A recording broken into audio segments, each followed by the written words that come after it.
Hope for Nora. Story by Lizzy Acker, illustrations by Terry Nelson. On a rainy November day at a zoo in Ohio, a tiny polar bear was born. She was no bigger than a chubby squirrel and couldn't even open her eyes. She was named Nora. In the Arctic wilderness, where wild polar bears live, mother bears build dens and then spend around 8 months inside with their cubs, keeping them warm and fed and teaching them how to be bears. But at the zoo, when Nora was only 6 days old, her mother got up and walked out of the room that they shared. The zookeepers in Ohio were worried. They could tell that Nora was getting hungry and cold. After a while, they decided her mom wasn't coming back.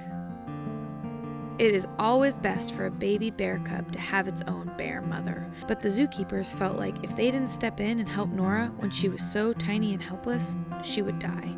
So they took her from the room that she had shared with her mother and decided to raise her the best they could. But who would teach her how to be a polar bear?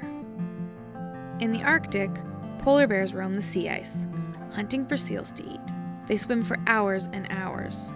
In zoos, they hunt for fish in their enclosures and swim in pools. Who would teach Nora how to hunt for food?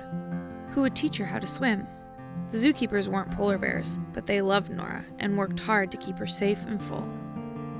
As Nora grew, she learned how to swim and taught herself to catch fish. Soon, zookeepers came up with an idea. Nora could go live in Portland at the Oregon Zoo. She could live there with an older polar bear named Tossel, who would be her teacher. When Nora was 10 months old, she was carefully loaded onto an airplane and came to Portland. Tossel was an old and friendly bear, but Nora was nervous. She had not been this close to another polar bear since she was 6 days old, and polar bears are big and sometimes scary. Zookeepers wondered if Nora even knew she was a polar bear. Slowly, Nora began to get used to Tossel. The older bear was patient, and the zookeepers were excited. Maybe Nora would finally learn how to be a bear. But just as they started to get to know each other, Tossel died. In the wild, most polar bears live about 18 years. Tossel was 31, an old polar bear indeed, but she was the only bear that Nora had ever really met. Nora was alone again. Even though she didn't have any polar bear friends, Nora became a star at the zoo. She played in a kiddie pool full of ice and batted around toys. She dove and swam in her pool. People from all over came to see the polar bear cub at the zoo in Portland. Even though she had learned a lot and come so far, the zookeepers still thought she should be with another bear. No one wants to be all alone. At another zoo across the country, there was a bear cub named Hope. She was just Nora's age, almost 2. But unlike Nora, Hope was raised by her polar bear mom. Hope knew things about being a bear that she could teach Nora. So the zookeepers decided to bring Hope and Nora together. Now, both bears live at a zoo in Salt Lake City. If all goes well, Hope can teach Nora things that humans can't possibly know. Maybe they will be friends, swimming and playing together until they are old bears.